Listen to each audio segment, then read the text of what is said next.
Ya, saat ini kami lagi ada di salah satu ruangan galeri helm-helm dari Carglass ya Pak ya. Dan di sebelah sana tadi kita udah lihat sedikit beberapa produk cat yang diproduksi oleh Carglass. Kita balik sedikit nih ngobrol-ngobrol lagi soal bisnis helm. Nah Pak, mungkin boleh dong dikasih gambaran kepada Sobat Cuan mulai tahun 2006 kan ini helm Carglass. Itu sebenarnya sudah langsung untung atau sempat ngerasa rugi sih Pak? Ya, dari ininya ya kita pertama pastilah berkorban dulu lah untuk mengenai masalah untung. Kita nggak begitu mengharapkan untung dulu, jadi paling tidak dapat pasarnya dulu. Kita juga ada kesempatan peluang untuk berbisnis. Dari situ baru kita coba mempelajari gitu loh, apakah kita juga masih salah dapat supplier, salah dapat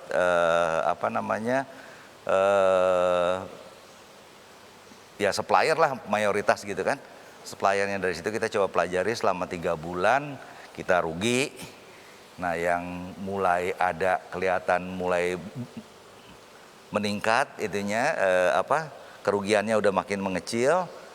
Nah barulah kita mulai belajar membesarkan produk Carglassnya gitu loh. Oke, artinya dalam 3 bulan pertama sempat ada evaluasi lagi dulu ya Pak ya? Iya, nggak langsung jeger jadi gitu. Oke. Nah, saat itu sebetulnya apa sih Pak yang menjadi tantangan gitu bagi Carglass sendiri ketika misalkan selain dari tadi ternyata masih suppliernya juga ternyata belum ketemu yang tepat gitu Pak. Apa saja tantangan yang dihadapi saat itu? Ya, waktu itu kan kita masih benar-benar buta lah untuk bikin helm ya. Ya kebetulan dari pihak ATPM juga ada yang bantu kita untuk mengenalkan, oh ini beli mesin ini di mana, beli bahan bakunya di mana, ya banyak yang mereka bantu untuk mencari sourcing yang benar gitu loh.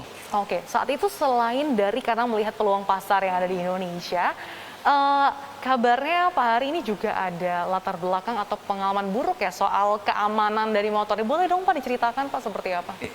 Ya kebetulan kan ada anak saya yang nomor 4, itu dia waktu masih SMA sekolah. Nah pada waktu itu dia naik motor, sebenarnya pakai helm, dan helmnya juga Carglass. Tapi anak saya nggak kancingin itu kancing buckle-nya nggak diklik gitu kan. Nah nggak diklik, pada waktu itu ada ibu-ibu nyebrang, dia buang ke samping, jatuh helmnya terlepas, kepalanya kebentur gitu. Nah kepalanya kebentur, ada pendarahan di otaknya gitu loh. Nah pada waktu pendarahan di otak, saya berpikir ini anak saya aja biayanya udah segitu besar, apalagi maaf kalau di masyarakat umum kan ya kelas menengah begitu, kelas ya nggak punya uang segitu banyak lah untuk berobat. Makanya saya lihat, wah ini kalau kita mau bikin helm udah harus serius buat helmnya, karena kan kasihan juga kalau mereka sampai kecelakaan di jalan, terutama kepala. Kalau sampai kebentur, kalau patah tangan, patah kaki sih itu nggak jadi masalah lah. Kalau kepala udah vital dan bisa game tuh, maksudnya orang itu secara nggak sadar bahwa dia sebenarnya ada gangguan di otaknya gitu loh. Sehingga ya itu yang saya lihat kenapa saya tetap konsisten untuk ngerjain helm gitu loh. Oke, artinya sebetulnya edukasi atau mungkin terkait dengan keamanan helm ini sangat dibutuhkan ya Pak. Meskipun selain dari keamanan atau mungkin kualitas helmnya, tapi dari segi tadi ya Pak, kalau masyarakat Indonesia mungkin masih kurang tegas gitu dalam menggunakan helmnya. Nah, mungkin boleh Pak diberikan gambaran gitu ke Sobat Cuan, seberapa penting sih penggunaan helm yang tepat gitu, dan mungkin apa sih kelebihan dari Carglass gitu dibandingkan dengan helm-helm lainnya? Saya pikir dengan ketentuan SNI itu udah cukup mendukung sih sebetulnya, asal si pabrikannya ini betul-betul mengikuti ketentuan dari SNI-nya. Kalau dari SNI-nya ya cuman pakai label begitu aja, ya sama aja percuma gitu loh. Makanya kita lihat, walaupun dengan kita ber-SNI bukan hanya sekedar logonya aja, tapi kita juga melakukan uji. Kalau nggak salah itu sebanyak, kalau kita produksi 1000, itu diambil 10 untuk dites di lab kita supaya ini benar nggak lolos gitu loh.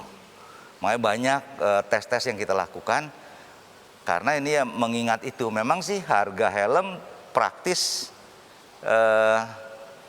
nggak terlalu mahal kalau saya lihat gitu kan, nggak terlalu tinggi.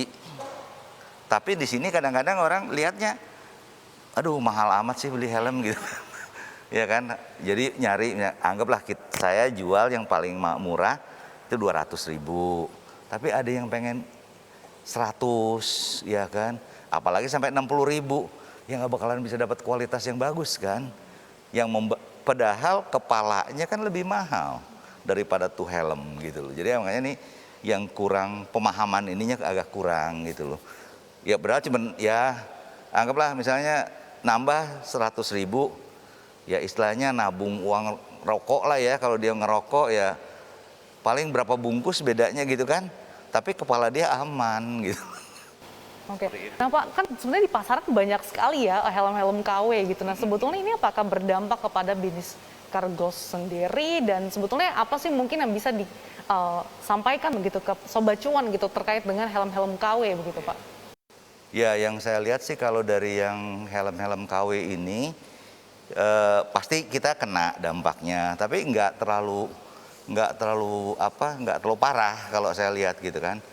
Dan saya memperhatikan memang orang-orang kita juga yang di Indonesia udah mulai pinter. Saat-saat sekarang kan udah mulai ya cari yang aslinya gitu kan. Udah mulai aware ya Pak? Aware terhadap ininya, apalagi anak-anak muda kayaknya udah mulai ada atensi lah, supaya dia juga berbahaya kalau pakai helm-helm yang KW-KW itu, karena pengujiannya rata-rata helm KW itu kita juga beliin. Kita beli orang punya yang KW-KW ini, ada yang dari Surabaya, dari mana kita beli, kita coba uji gitu loh. Supaya mereka tahu ini. Ya kadang-kadang kita juga kesal juga karena alat uji kita juga jadi rusak gitu loh, karena helm-helm KW tadi gitu loh.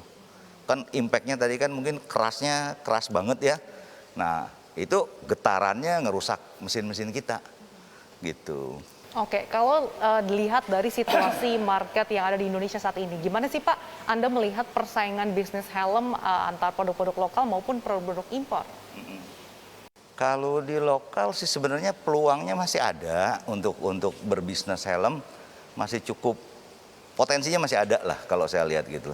Ya tapi cuman membuat helmnya ya masih harus di dalam standar gitu loh. Tapi kalau produk-produk import, kalau saya lihat memang ya ngukur kantong lah ya, kalau dia memangnya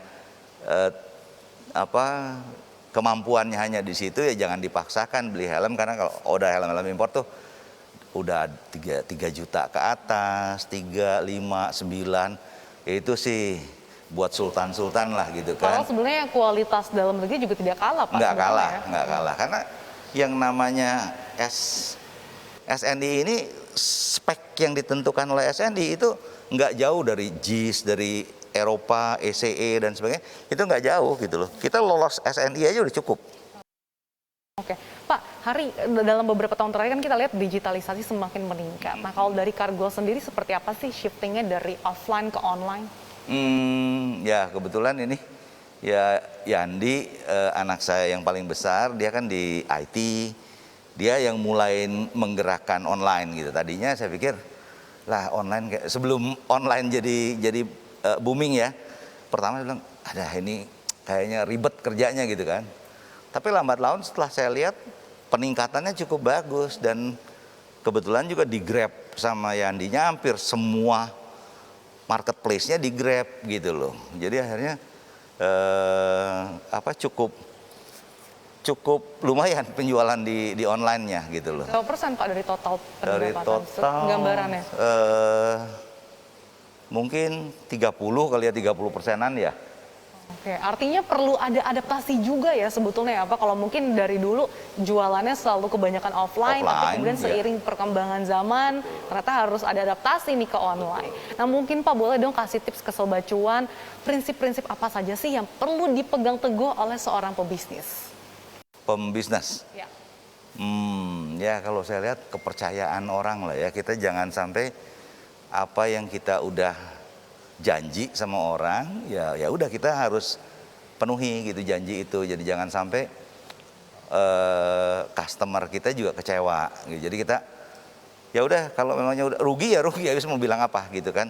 Paling kita jangan nyolong-nyolong quality, tapi kita melakukan negosiasi balik gitu loh. Kita lakukan negosiasi balik. Aduh, kita rugi nih ya. Mungkin mereka akan accept gitu loh. Jadi tapi jangan keterlaluan. Kalau memangnya mau naiknya tinggi banget ya mungkin orang nggak mau ya. Yang paling kalau saya lihat sih kejujuran lah kita terhadap konsumennya, konsumen pasti mau nerima kita kok gitu. Oke. Ya, terima kasih Pak Hari Suherman selaku Presiden Direktur Cargos Group. Semoga Sobat Cuan terinspirasi ya dengan yang tadi sudah disampaikan oleh Pak Hari, dan semoga teman-teman ataupun Sobat Cuan ini mungkin bisa ada inspirasi membuka bisnis helm juga nih. Jangan-jangan terinspirasi dari Pak Hari.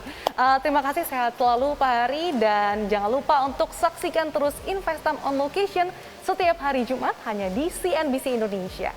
Saya Andi Salini, CNBC Indonesia, Beyond Business.